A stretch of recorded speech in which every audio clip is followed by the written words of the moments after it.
This week, kicking down the door. With the nation's political landscape shifting under a new administration, students are stepping up, raising their voices and demanding a seat at the table. If you aren't willing to take the first step, then you don't know what you'll accomplish. Students marching on the state capitol just weeks after the legislature's annual Action Day event, which saw the next generation of Washington leaders weather the storm. With more student advocates, I think we can really improve our education system. With polarization at an all-time high, youth political momentum is on the rise. The issues that matter to them, their advocacy, what worked, and the advice they say could strengthen democracy. Testifying is the way for legislators and senators to hear your voice. Among others, we'll hear from Colton Hong, a first-year LIAC member who's already making a difference in his community.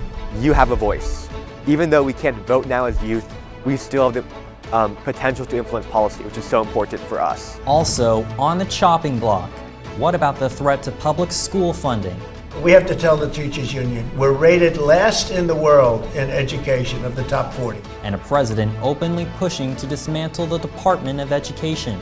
We're going to end education coming out of Washington, D.C. We're going to close it up. With the White House signaling a federal pullback on education funding, school districts like Vancouver could face even tougher decisions.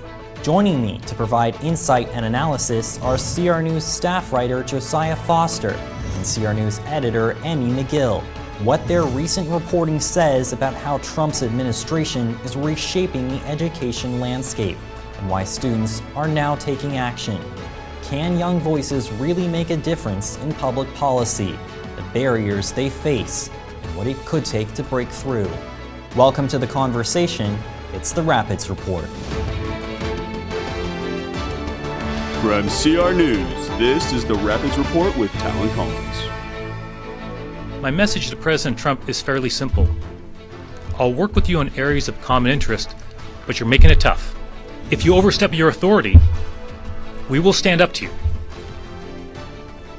President Trump's chaos will not stop us from working on behalf of the people, regardless of where they live, whom they love, what they believe, how they identify, where they work, or where they were born, has access to a quality education. That was newly sworn-in Governor of Washington, Bob Ferguson, addressing the state's response to shifting federal funding. That cost just one of many since the inauguration of Donald Trump as the 47th President of the United States. Good Monday afternoon, and thank you for joining us as the political sphere experiences continual aftershocks from a series of swift and controversial executive orders. In recent weeks, the new administration has turned its efforts to the targeting of federal agencies, including the Department of Education, which oversees federal funding for schools, enforces civil rights protections in education, and supports programs for disadvantaged students, including special education and low-income assistance. President Trump, alongside his tech billionaire advisor Elon Musk, has expressed intentions to dismantle the department, aiming to transfer control of education to individual states. This move has profound implications, especially for states like Washington, which could face, as Axios Seattle reports, the loss of approximately $845 million in federal aid.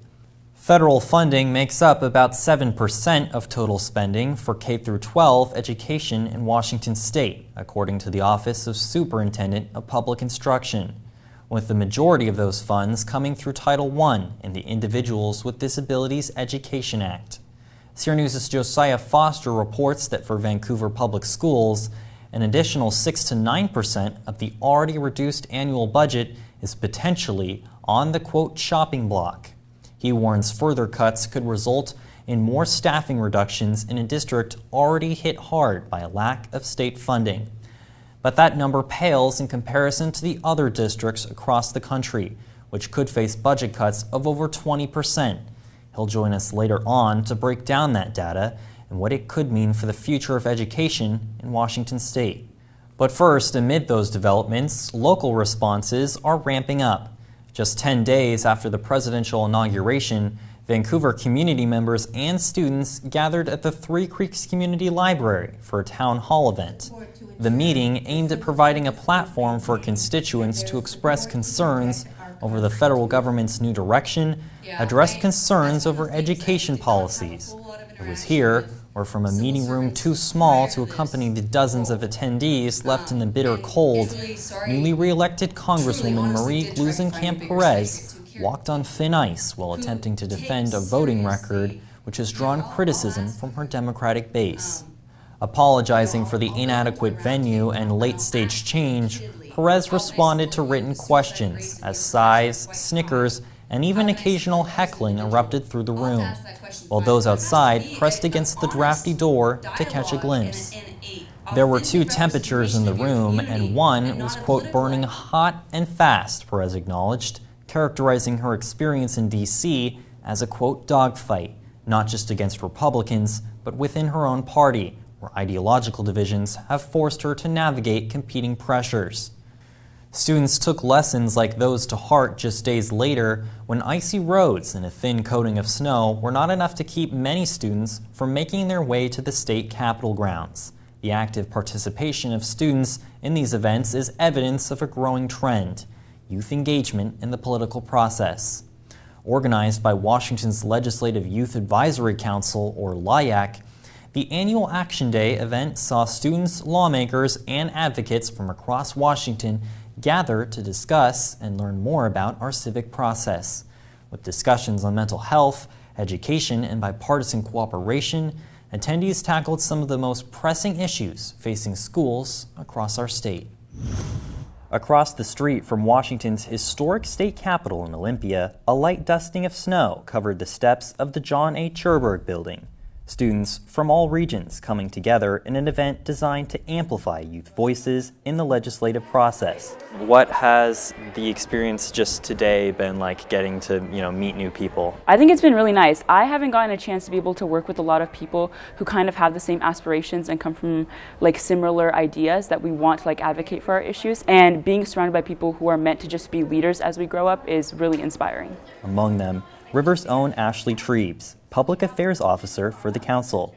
I think there is a sense that there are a lot of people in this room who are interested in politics, but that's not perhaps, what their career ambition is. Yeah. What do you think that the goal of people organizing this event is that students will take away? I think first and foremost, it's advocacy, right? Learning that there are other leaders among you who may not want to go into politics, and then also people in front of you who have gone into politics, or people who have related politics with their career ambitions, kind of gives you how you can do advocacy in your own lives and how you can do that in the future. I think that the biggest piece of advice I can give to anybody is to just put yourself out there. And I think that's been a reoccurring message throughout this entire day, but putting yourself out there is the only way that you'll know whether you can fail or succeed at something. And sometimes you end up surprising yourself. Sometimes you do fail, but then sometimes you end up succeeding and get a result that was far better than whatever you imagined. And if you aren't willing to take the first step, then you don't know what you'll accomplish. So go out and try new things. Featuring panels, discussions, and keynote remarks from elected officials, newly sworn-in Governor Bob Ferguson welcomed students, outlining legislative priorities, including a proposal for universal free school lunch, a goal not yet met statewide. The idea sparked debate among students, with one participant challenging the proposal, arguing that school lunches should not be free for all. Some schools heavily focused on sports mostly, others focused on education and had no sports at all. So I think it was interesting to hear the viewpoints from every side and coming to one common consensus on a certain issue. Those kinds of conversations, among others, on issues that matter most to students: mental health, financial literacy, and education policy. Would you say that, getting to interact with some of the students here today, that you have a sense of optimism or hope about the future of the next generation of leaders here in Washington? A lot of the students here are really excited about getting involved in the legislature. With more student advocates, I think we can really improve our education system as well. It's not over yet, you can keep going. A lot of bills are going to die, but there's always an opportunity for next year. One student sharing how budget cuts have impacted resources available to counselors in schools, another proposing a statewide mandatory financial literacy course. Keynote speaker and Lieutenant Governor Denny Heck addressed students directly, urging them to engage in productive political discussions rather than falling into the hyper-partisan divide. For students like Colton Hong, the experience was deeply personal. Do you think that on the state level there is a problem as far as students in schools are not being informed about how their state and federal government works? I think partially yes, because like I have friends who are 18, 19 who just don't see a reason to vote, which I think the school should play a role in changing that, because the schools and the education system is so important in shaping how we develop. What have you, just in your experience being a member of LIAC, learned about the importance of communication in politics and reaching out to both the community, but also just communicating back with legislators themselves? Sure, and I've learned that it's really important just to be vocal, because being vocal is the first way to sort of bring up these problems in the first place, because a lot of legislators don't realize that it's happening because they're not kids themselves, right? So firstly, being vocal, but secondly, being able to work across our differences, to work across party lines and find common ground that sort of transcends those party lines, works across the aisle, and being able to communicate not just with other members of the legislature, but also with LIAC members as well, because there's a lot of collaboration involved in our council, a lot of collaboration on bills, research, meetings, and communication is just so important in tying all that together and really bringing in a more like collaborative, cooperative approach where we can all pursue our common goal of helping Washington's youth. A first-year LIAC member from Anacortes High School, he worked through a stutter to become the advocate he is today. And we've heard the Lieutenant Governor, he spoke today about the importance of bridging the political divide, learning to disagree better, which is what he says. How, in your experience, do you believe that that can be accomplished? I think it's super important to realize that even if someone sits across the aisle from you, they're still human. They still have siblings, family, they have favorite sports teams, right? And being able to see the human in everyone beyond just their political viewpoints is so important. And that also comes into play as well in our daily lives. That means, even if we don't really identify with someone, just being able to kind of transcend our differences and come together as a collective. No matter how much money someone has, they still only have one vote. And really equalizing that is going to help make it a more representative democracy of everybody, not just the rich elite. Do you think that idea, what you're saying, do you think that LIAC could have done a better job of communicating that today? I'd say that we're a more youth-focused organization, and I'd say that a lot of the campaign spending comes from adults, obviously. So there's not a ton that we could have done to regulate campaign spending or kind of send a message about that. You did bring in lobbyists though, right? Lobbyists, yes. Lobbying for youth is different than like spending money to elect a candidate. I do think that obviously political spending kind of corrupts the process. And I think that LIAC, we aren't playing a role currently. I don't know if it's within our realm necessarily, but I do think that there's a need to address this campaign spending. What is it that you hope that students who were in attendance took away from anything that you said? You have a voice, and it's not just your vote, right? Because even though a vote can only be one in a sea of millions, you have a voice beyond that. Testifying is the way for legislators and senators to hear your voice. And in the end, that's how they're going to take your story and argue with it when they're on floor. It's so that they can make the bill that you want actually happen. Students leaving Action Day empowered to bring real change back to their schools and communities, addressing issues that matter to them. While the discussions have ended for now, the conversation is just beginning. And that conversation continues when we come back. I'll be joined by CR News' Josiah Foster to break down his recent reporting, which provides critical insights into how the Trump administration's policies are reshaping education and what it means for districts like ours. Emmy McGill also joins me to discuss key takeaways from her recent visit to Olympia as protesters took to the Capitol steps. That's next.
Welcome back. Joining me now to discuss how the new administration could impact schools here in Vancouver, as well as student activism, are CR News staff writer Josiah Foster and Emmy McGill, section editor and a staff writer for CR News. Josiah, recently you wrote that article, and I wanted to talk to you about President Trump's proposal to abolish the Department of Education. It's led to some worry among students. Why is that? Well, the Department of Education is a significant source of funding for every district. They are helping to fund everything from pre-K programs to college application programs. So it affects everything at every level of the education system in this country. It's definitely something to be concerned about. Yeah, and given some of those recent executive orders that we've been seeing, coming out in rapid fire, how seriously do you think students should take some of the threats that are coming from the administration? We absolutely need to be taking this seriously. This is something that the president has been talking about for years. This is something that has been a policy priority of his. This is something that Republicans have been talking about since Reagan. And this, for better or for worse, this has been an administration that is doing exactly what it said it was going to do. Yeah. And so this is absolutely something that's going to happen. Yeah, and he's been touting that idea now, as you point out, for some time. And that's been raising some concerns about funding cuts. You characterize the district's already reduced budget as being almost certainly, quote, on the chopping block. You say that could be an additional 6 to 9%. What led you to that conclusion? Well, we don't know exactly what's going to happen. This comes down to decisions that have yet to be made at the federal and the district level. With Elon Musk's Department of Government Efficiency, we don't know what they're going to cut. We don't know what they're going to do. At the district level, we have to make decisions pertaining to Trump's statements, his executive orders that he will cut funding for districts that promote gender ideology, which is defined as the beliefs that there are more than two genders, that there's a gender spectrum, that gender transitions are legitimate. So there have to be decisions made, and ultimately that could result in a loss of funding. And so 6 to 9% is a worst case scenario, but I would say in any scenario we're going to be losing funding federally. Yeah, and Emmy, you were at the Capitol on President's Day, a moment that is symbolically tied, of course, to national leadership. Do you think that student-led protests or lobbying efforts could influence how lawmakers are approaching the kinds of decisions that he's talking about? Absolutely. I think it's extremely important to just get out there, email legislators. Anyone can make a meeting with a representative if they're able to make it to our Capitol Olympia. There was a rally while I was there for trans and reproductive rights. It was on the Capitol steps, and Representative Monica Stonier spoke there. Attorney General Nick Brown spoke there, and they had a lot of hopes and a lot of values, and they saw everybody rallying together. They made a few comments during their speeches about how powerful it was to see so many people out there advocating. And a lot of those people were students from various districts around the states, considering that President's Day was a significant day for rallies. So I think that it's extremely important. Each individual person adds up, and if you stay divided, if you stay isolated, that makes your opinions and that makes your beliefs small. The more you can rally together and the more you can promote your voice, the more powerful that will be. So just getting out there and talking to those legislators is really important. Josiah, I want to talk to you about how some of what Trump has been saying could impact Washington schools, particularly districts like Vancouver that have historically relied on federal funding. This is something that the superintendent previously came on this program to talk about, those impacts, especially as we saw during the COVID-19 pandemic, where the district was essentially having to rely on COVID-19 relief funding in order to support their staffing levels. Well, the expiration of COVID funding has exposed a lot of shortfalls with the way we fund education. The problem with a lot of federal funding is that it's program specific. So a lot of what could be on the chopping block is programs like special education. So if this funding is cut, we're going to have tough decisions made at the district level about how we can reallocate funding to keep these programs alive and continue serving all students while operating with lower levels of funding. And that's probably going to look like lower staffing levels, larger class sizes, like what happened last time there was budget cuts. Emmy, we've covered events related to protests that have taken place regarding the budget cuts recently. Do you think that state-level advocacy has taken on a greater sense of importance for students, particularly now as there's some uncertainty regarding federal policy around education? Absolutely. I think that students should really just, even if it's a little bit out of their comfort zone, just reach out for the things that they care about. Because ultimately, whether anybody likes it or not, politics affect them. It trickles down to everybody ultimately in one way or another. So I think just advocating for yourself and for your community for the things that you care about is extremely important, and that includes students. Yeah. And I want to open this question up to both of you. How important is having a sense of solidarity in movements that directly impact students, such as having funding for public programs and protection of marginalized communities here in our school and in schools across the state?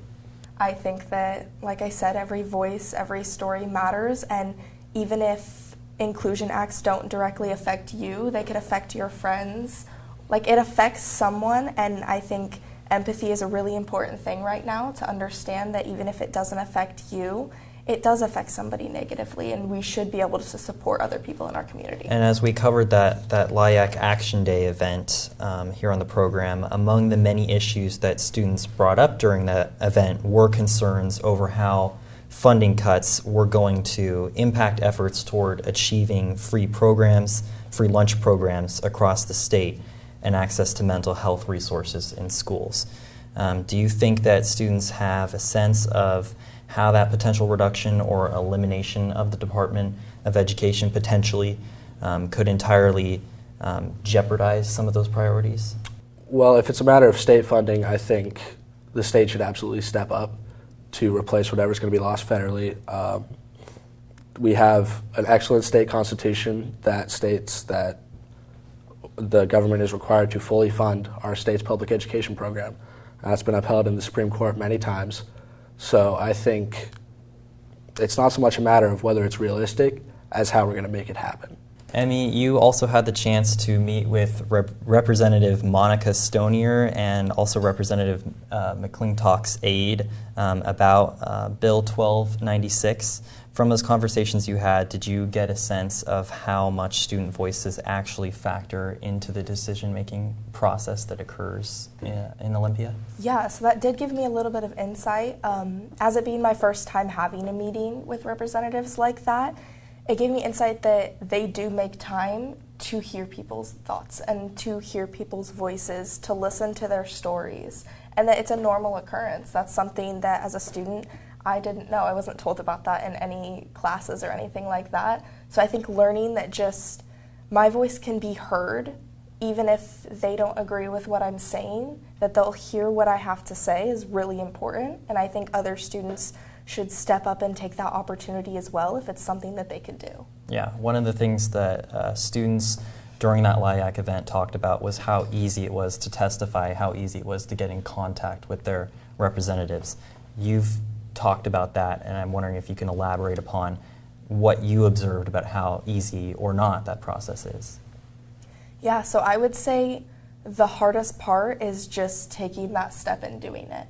All representatives' emails, contact information, all of that is public. All of that you can find online. Obviously, not everyone has the opportunity to travel up to Olympia every other week to meet with representatives, so I can understand how that can be a little bit of a barrier. Luckily, I got the opportunity to go to a Youth Voices in Politics Summit on a charter bus, and that made that a little bit more realistic for me. But I think that there's definitely ways to get around that barrier. And then to both of you, should students have an understanding of the politics that often go behind their education or that often influence education policy? Or is that perhaps simply a burden that students now bear as a result of increased polarization in this country around that topic? Well, democracies die when people don't know what's going on behind closed doors. No matter what the political state of this country is, we need to be educated, we need to be informed, we need to know what's going on so that when things like this happen, we know what to do. It's a scary idea for me to think that students will be voting within 1 to 4 years and not know about what policies or policymakers they're actually voting for. I think that history is political, art is political, being a citizen of America is political. Whether you like it or not, it will trickle down and it will affect you. So I think everybody should be involved and educated, and whether that means just staying up to date on what's going on in your community and federally, or whether that's getting involved civically, I think that it's extremely important even for students. Yeah, and then one of those kinds of events that happened recently, our Congresswoman Marie Gluesenkamp-Perez, she held that town hall to address some of the community's concerns, including some of those students who are from across the Vancouver School District. The Lieutenant Governor, during that Action Day event, gave a keynote speech to students, and do leaders have a responsibility, generally speaking, to engage with students about the civic process? And if so, what does that role look like when attempting to foster political participation? It's really not their responsibility to engage us. I think it's our responsibility to engage them. If we cede that responsibility of taking the initiative, of holding them accountable, it's not their job to come to us and say, hey, this is how democracy works. It should be our job to say that if you're not going to function as a democracy and if you're not going to function as we elected you to, then you will not be in office for very long. So I think ultimately the responsibility is on us to organize, to educate, to march, to write, to do whatever it takes to hold our leaders accountable and not the other way around. Our policymakers, our legislators, they are supposed to work for us. They are supposed to work for their communities. So I think on one hand, yes, it is our job to keep them accountable. It is our job to make sure that we are doing our part, but they also have a part to play in that. And that is making sure that, like you said, that they are doing the things that they're supposed to be doing, but also staying in contact with the community, I think, is an important part of what they do. Because how can they make accurate decisions on things if they're not hearing the stories of the people that it will affect? So I guess, generally speaking, in an effort to increase participation in this generation, if that's truly the solution to, and the blame isn't necessarily on the politicians, which is kind of what you're saying, Josiah, then how is it that gap in terms of getting this generation to be involved, how can that gap be closed? Well, part of it is about the political process. I mean, Congress has a 25% approval rating and re-election rates over 90%. And part of that is just getting people involved. Part of that is the way our political system is set up. A lot of things are opaque. A lot of things are disadvantageous to lower class people, working class people. So what we really need is systemic change to involve people at the bottom, to lift people up, to get them involved, and that needs to come from the bottom up. We need to be organizing each other. We need to be educating each other. And so ultimately it's about building solidarity, building a sense of collective civic duty. And so that's something that we need to be working on. Yeah, and just to kind of put a pin on this, Emmy, from your experiences, how do you think that's best accomplished? I think it's really important, especially with protests and rallies. I know when I was up in Olympia, I saw an anti-fascism protest, and there was hundreds, if not thousands, of people there, all ages, all groups, and it was really nice seeing so many people come together and really just advocate and fight and demand the things that they care about and support for their communities. And I think acts like that are really powerful. I know I'm not seeing nearly enough of that in the media right now, is people just rising and coming together like that, because when you stay isolated, you stay small. The minute that we can start grouping together like that and supporting each other is when our voices become louder. Well, what an important message for students to hear. Well, that is our show for this Monday. Emmy McGill will be here for our next episode to address recent vandalism here at River and the broader issues that are fueling it. As always, the conversation continues because here at CR News, the Rapids report.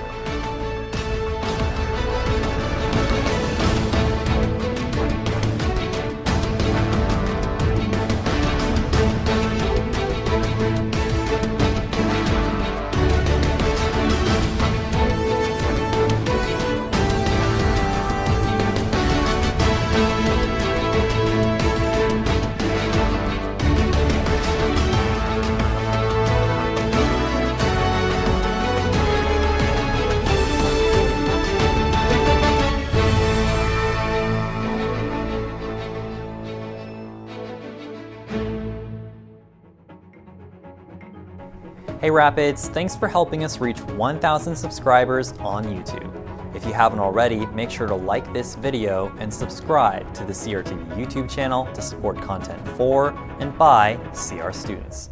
Thanks for watching.